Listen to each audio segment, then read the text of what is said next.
Welcome to CEP's 10th anniversary conference, Better Philanthropy, From Data to Impact. How unusual an opportunity a conference like this is, compared to conferences like this in other sectors or other industries. This is one of the few places where a gathering of brilliant leaders of related organizations can come together without any competition at all.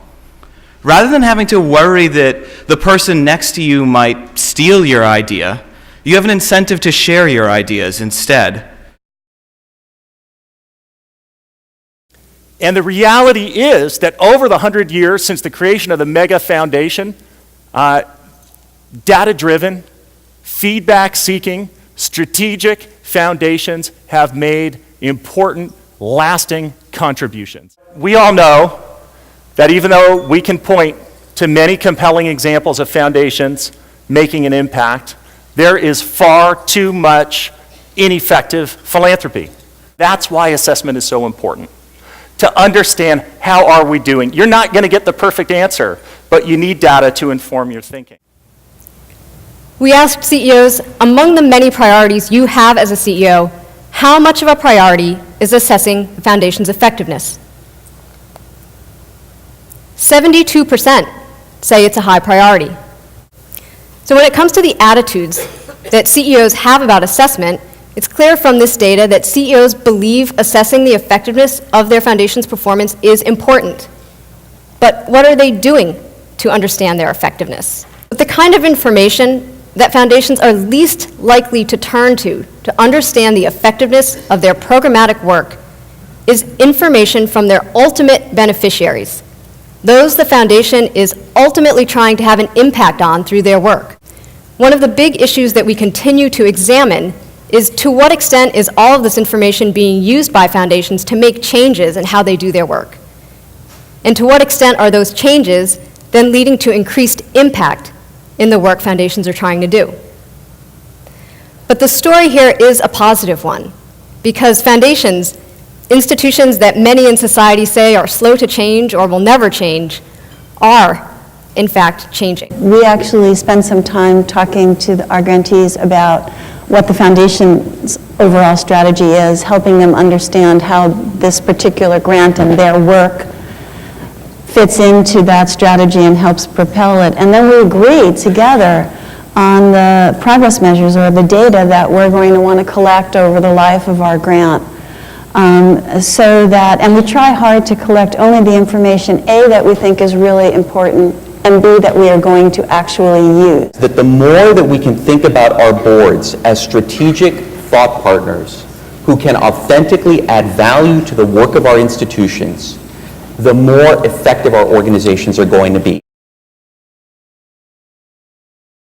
So what is Think Twice all about?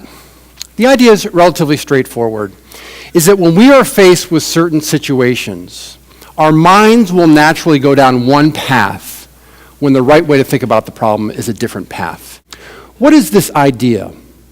The inside view says the way we typically solve problems, by the way, this is all of us, the way we typically solve problems is we gather lots of information about the problem, as Crystal mentioned, we combine it with our own inputs, and then we forecast into the future. The outside view, by contrast, thinks about our problems as an instance of a larger reference class. It poses the question, when other people have been in this situation before, what happened? When appropriate, seek a proper outside view and apply that to your decision making, and often you'll see that tempers and in many cases improves the quality of your decisions. Psychologists like to talk about two systems of the mind, which they've creatively labeled System 1 and System 2. Exactly. System 1 is called your experiential system. It's fast, it's automatic, and it's very difficult to train. System 2, by contrast, is your analytical system. It's slow, it's purposeful, it's deliberate, but it's something that you can train over time. Here's the key. For your intuition to work, the system you're dealing with must be stable and linear. Stable means the basic parameters of the activity don't change. Linear means cause and effect are always linked in the same way. If I flick it this way, it's always going to have the same perturbation will lead to the same outcome. Stable, linear, intuition, bring it on. It's fantastic. So let me finish with this. The three big ideas. Number one is smart people do dumb things. Second is recognize we need to think twice. And the third thing I want to say is it's all ultimately about opportunity. The goal here is if we can understand these kinds of situations, and more importantly, if we can take steps to deal with it, it's going to present opportunity. The large part of the public discourse about development becomes a discourse about aid. And that discourse about aid becomes not how to make it work, but whether it works, which is a question which is not very well defined.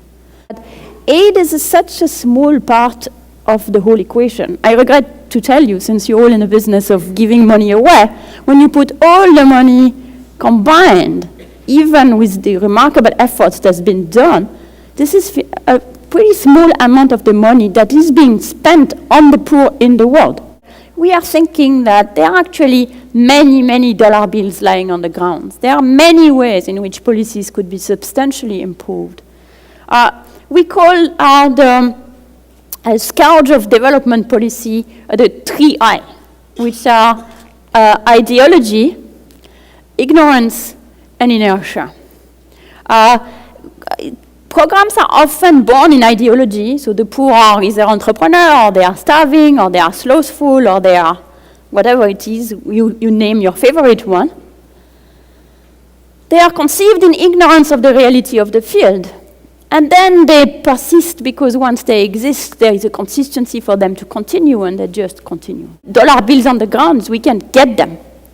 That means that there is things that can be fixed. There is the reason for things not really working all that well very much in the real world is not some kind of fatality that we can all hide behind peacefully. It's some misconception. And if it's some misconception, we can kind of clear this misconception. That's where I think you all play a role, which is by having the courage, taking the risk of evaluating what you do and what you find, then you can play a part in this effort. You can play a part in this effort that is going to improve the way your work works, but also the way this type of stuff works. As I started to do that, by the time I started to do the show, I'd accepted it, and I'd realized that acceptance isn't resignation. That by accepting it and acknowledging the truth of it, and that it would impact my family, but I could share with them and trust them to go through the experience with me, it just all seemed lighter. And at that time, now Parkinson's foundations were coming to me and talking to me about what they were doing, and I knew I didn't want to. They were all terrific. I knew I didn't want to be a mascot. I didn't want to be a face for a flag. I mean, there's no. I realized that there was a certain coin in my celebrity, but I didn't want to give someone else the purse. You write here, I was not just interested in write a check and hope for the best version of philanthropy as usual. What were the keys to getting you to that point in only 10 years' time?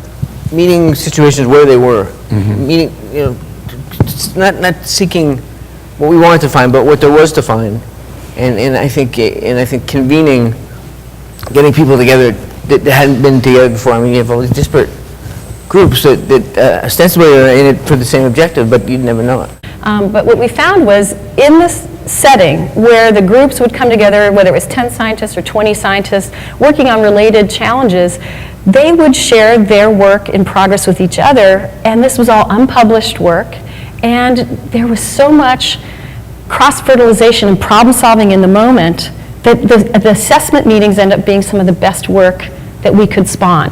Will we see a cure for Parkinson's in the next decade?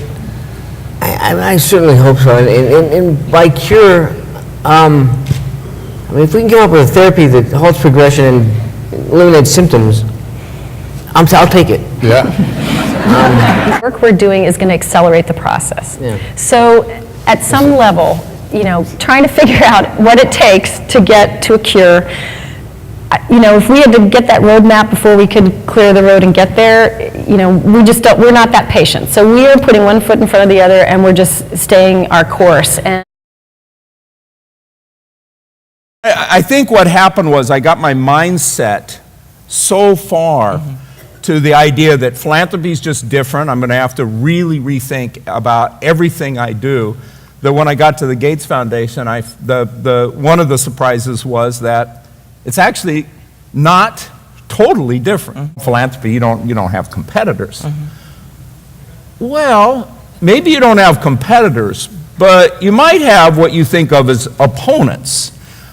Because I found that there are people out there who will challenge or fight against the very changes that you think need to be made in order to have a long-term sustainable impact. So in other words, successful strategy development is largely about optimizing your use of resources in a constrained resource environment to get to some goal. And so we learned that you can bet on a lot of smart people, high energy people, high horsepower, who get things done.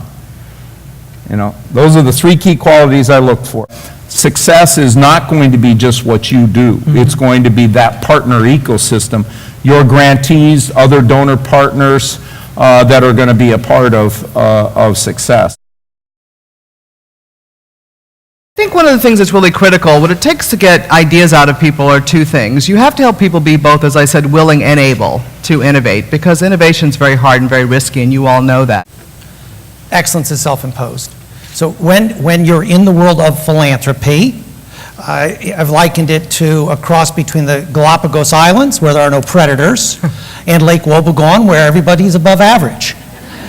So no one's going to bother you, and you always get an A. What I think our obligation is to bring that sense of urgency as leaders to the world of philanthropy.